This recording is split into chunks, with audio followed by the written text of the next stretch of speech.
We all watch films and TV. From thrilling action movies to romantic comedies, they are all a form of cinematography. Cinematography is the art and science of motion picture photography.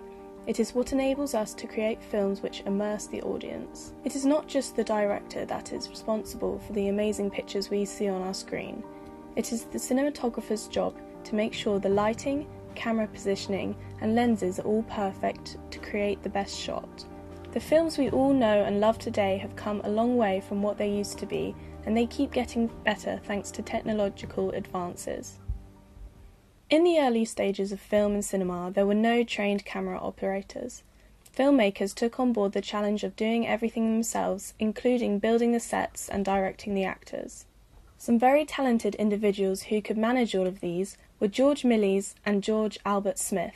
The oldest shots from a single-lens camera were all created by Louis Le Prince in 1888.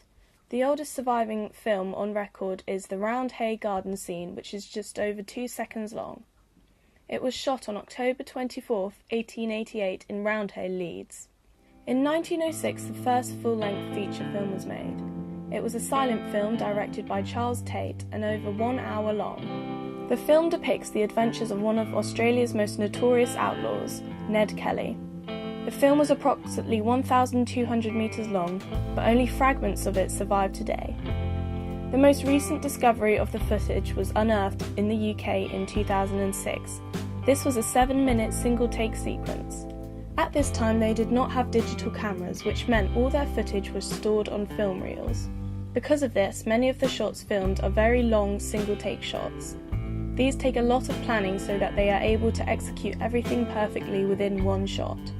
The story of the Kelly gang was somewhat controversial, as it painted the local police in a negative light, and 6 years later, politicians responded by introducing a ban on the production of bushranger films in New South Wales. This ban was only lifted in the 1940s. From the invention of film to present day, there have been many incredible changes within the film industry, mainly in the equipment and technology used. Normally, films would use natural lighting outside or diffuse sunlight in glasshouse studios. As the years went on and films started to be made up of more than one shot, the worldwide cinema boom required more films to fill the Nickelodeons. Filming needed to take place over more hours of daylight, so they added artificial lighting to the diffused sunlight. This usually came from specially adapted street lighting arcs. From this point on, in 1912, the expressive use of film lighting was underway. Originally, the term cinematography referred to motion picture films, but because of the amount technology has moved on from those times, we are now shooting with digital image, HD equipment, and have a lot more opportunities and room to move. The Lumiere brothers began their history of film with their invention of the cinematograph, with their goal being no more than to deceive our eyes. In 1916, one of the most important and revolutionary techniques arrived. This was Technicolor. This allowed filmmakers to record and capture their films in colour. To achieve this, they would record images in 2 colours, red and teal, but only used one lens. This proved to become a problem when it came to the projection theatres. Nevertheless, this 2-strip system improved the colour production of films. Furthermore, the development of the 3-colour camera caused colour films to experience an unstoppable growth from 1935 onward. As well as the revolutionary development of colour film, they also developed sound. In 1927, the black and white film The Jazz Singer was premiered, directed by Alan Crosland. Although this film had not benefited from the advances of Technicolor, this marked the end of silent movies. When Technicolor was first invented, it was very expensive to film and produce, but filming in Technicolor came with a lot of benefits. Costumes became more lavish, makeup more detailed, and sets were more realistic. Gone with the Wind, directed by Victor Fleming, is an example of a film that benefited from the use of Technicolor. It helped them achieve bigger and more impressive cinematography, making it the longest, most expensive and successful Hollywood film made up to that point in time.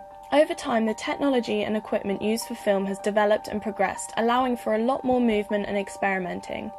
Nowadays, we are able to use things such as CGI and visual effects to add to movies and images, making them more engaging and interesting. However, before CGI came into the picture, film audience were hit with a completely different style of filming. When the Blair Witch Project came out in 1999, it shattered people's expectations of horror films. The creators and directors Daniel Myrick and Eduardo Sanchez chose to use handheld cameras to make it seem like the people in the movie had created the film themselves.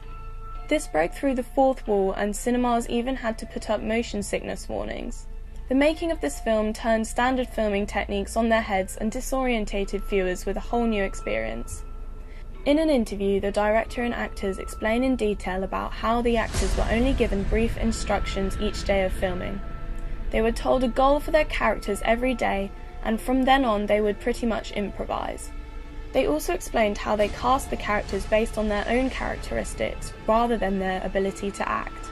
The way that they filmed this was very simplistic, yet it still achieved the effect the directors wanted it to. A great example of showing how film technology has developed over time is seen in the movie Avatar. The innovative use of CGI allows the viewers to completely immerse themselves in the make-believe world of Pandora. James Cameron's aims for this film was to change cinema. They worked on it for 15 years before it was released, and it was the most technologically significant film of the 21st century. As well as this, the works of Avatar also increased the use of 3D cinema, and was almost solely responsible for nearly every cinema in North America to convert from analog to digital production. Looking into the making of Avatar, we can see that it is filmed in a completely different fashion.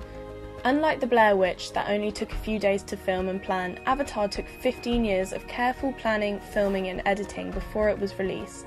You can tell by this clip how the film came to be what it is by using CGI. The actors were all fitted with motion sensors and wore tight-fitted suits so that the computers could track every movement they made. This would then grant their performance to be captured and then projected onto a digital character. CGI allows everything to be computer generated instead of going through hours of makeup and prosthetics. This just shows how much technology has moved on in 10 years for them to be able to create something like this. Christopher Nolan's Dunkirk pushes the boundaries of modern-day cinematography as the impressive use of sound and visuals to depict the fighting and devastation of World War II completely immerse the audience. He has achieved this by creating a film that is about something that really happened. This type of cinematography is effective as it makes the audience feel empathy towards the characters, consequently making them feel more engaged and involved in the movie. As we can see, cinematography is ever-changing and improving. This is mostly down to the technology advances, as they allow the filmmakers, directors and scriptwriters to expand their opportunities and stretch their imagination, thus ending up in them producing an art form that provides entertainment and escapism to the modern-day audience.